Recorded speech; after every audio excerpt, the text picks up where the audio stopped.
Amira around? Oh yeah, you can find her there. Oh.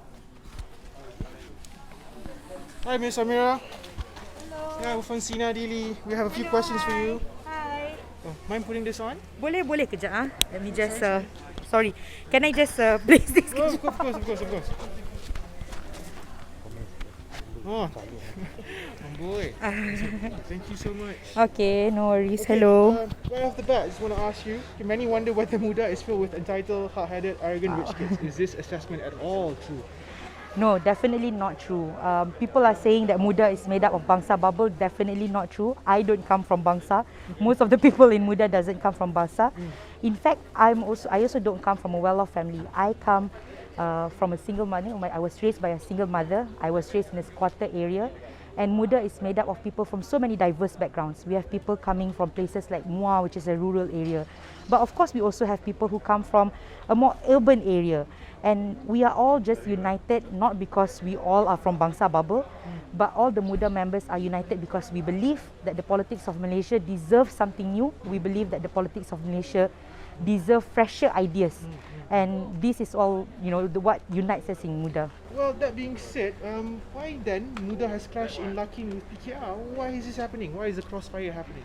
Well, it's definitely not because we are arrogant and entitled. Muda, obviously the negotiations happen with PKR and DAP and Amanah. A lot of times we had several rounds of negotiation, DAP, Amanah and PKR. With DAP and Amanah, we managed to settle the negotiations amicably, but unfortunately, negotiations with PKR was cut short. Before we even managed to finish the negotiation, PKR announced that they're contesting in all 20 seats, and it made it very tough for us to reopen that door of negotiation. But at the same time, we already have a candidate who is a local in Lakin, candidate that want to prove that he really wants to serve in Lakin, really want to serve the people of Lakin. And I believe that it's very important for us to give that candidate a chance, and it's very important for us to prove that Muda is taking this seriously, and we will not simply be bullied into making decisions simply because we are a junior partner of the party. That being said, looking at all your party members, all very active, doing all Yes. these things, it seems that they are very serious in what they want to do. Yeah. Well, that being said, Ms. Amira, Yes. what can you offer to the people of Johor? Why should they vote for you? Why are you so special? Well, number one, I think it's high time for the people of Johor to have fresh new faces in politics. I think it's high time for the people in Johor to have younger people leading the helm of leadership in Johor. For me, myself, I'm a local in Puteri Wangsa, and I've always believed that education is the key to changing society.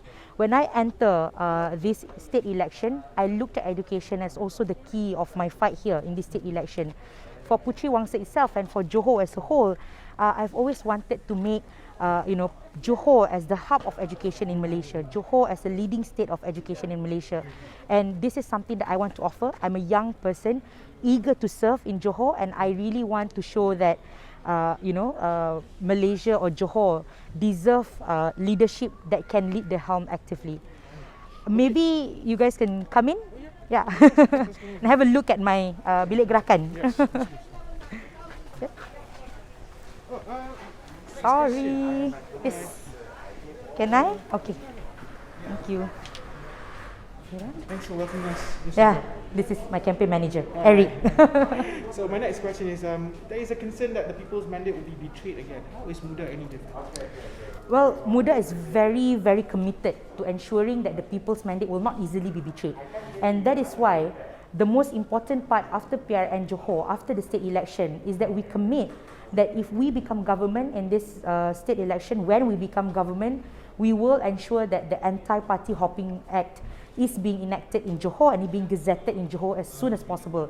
This is to ensure that no politician will betray the mandate of the people, no politician will do party hopping, and they take this seriously, because if they ever party hop, then they will lose that position, then we will have a recall election, and this will ensure that the mandate of the people will not be betrayed. And I hope that the people believe that politics can be the voice of the people again, and not just the voice of the few people. Okay, my next question is a bit odd, but I need to ask this.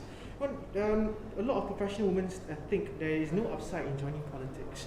could be ridiculed for just being yourself. So why would you want to join politics in the first place? Well, that is very true in sense that when women join into politics, the challenges that we face is a little bit, bigger and harder than our male counterparts. But the population of Malaysia itself is made up of 49% female, which means that the issues that Malaysians are facing, 49% of the issues are issues related to females, right? But when we look at the participation of women in politics in Malaysia, it's only at 10%, which means that it's not true reflection of the society in Malaysia. And we have, studies after studies have been proven that when you have more women in the legislative bodies, then you'll be able to fight for better policies that involve women, policies like gender-based violence, policies like period poverty, and policies like better equal pay wage for both male and female. And this is very important why women have to be actively participating in politics, regardless of the challenges, regardless of the hurdles. I want to be able to create a safe space for women to join politics and to be more involved in creating policies that will assist more female. Okay. Do you want to have a seat, perhaps? Well, actually, you know what? I'd just like to ask you one last question. Sure. What would your advice be for young, eager female youth who wanted to enter politics? What would be your advice for them? Well, it's not going to be, an easy journey. It's definitely an uphill battle. It's, especially tougher for women to join politics because politics have always been seen as a gentleman's club. But we have to take up that challenge. We have to enter into politics and ensure that we create that safe space for women in politics.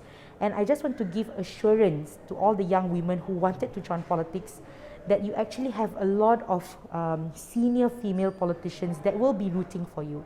I myself, when I joined politics, it's a scary journey, but I have, senior politicians, female politicians, the like of YB Hanayo, for example, YB Teo Ni Ching, who have always been supportive and have always been guiding me along the way.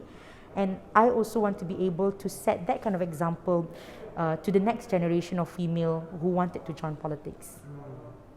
Two words were never spoken. Thank you so much for that response. Thank you. Good luck in the race to come. Thank you for having us here. Thank you so much. Thank you so much.